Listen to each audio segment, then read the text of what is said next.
نهني فريق رابطة سيدي عثمان بكل اطرها على المجهودات اللي قاموا وعلى المباراة داز في جو اخوي.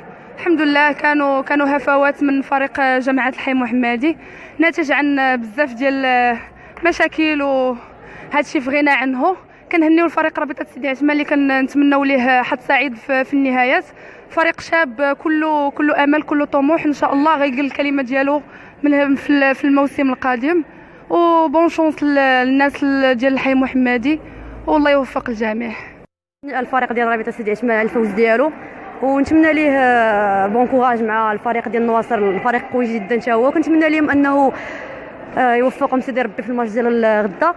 الفريق ديالنا حنايا للاسف كيفتقد اللاعبات الاساسيات، وغادي نذكر الاسماء ديالهم حيت كنفتخر انهم بنات ليكيب ديالي: زينب بوشرويف، كريمي، صفاء الحاج. فهادو من احد اللاعبات الاساسيات اللي للاسف افتقدناهم. للاسف ما سافناش الحظ، حيت راه كيف ما كتشوفوا كلشي شاف. بشهاده الجميع الفريق ديال جماعه الحي محمدي غيبقى دائما توب ديال التوب مالغريتو. وللاسف التحكيم ما كانش في المستوى. فحشومه ان واحد المباراه ديال نصف نهائي كاس العرش بوجود السيد رئيس الجامعه الملكيه المغربيه ديال كره اليد يكون فيها مستوى ضئيل جدا للاسف ديال التحكيم.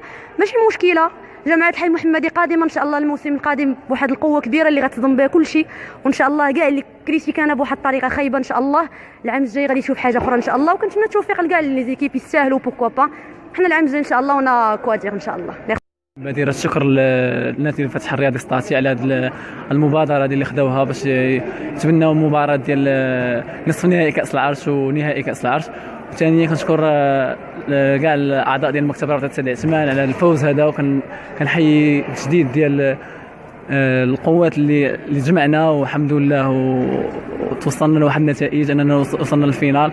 نتمنى التوفيق غدا ان شاء الله بفوز كاس العرش ان شاء الله. شكرا.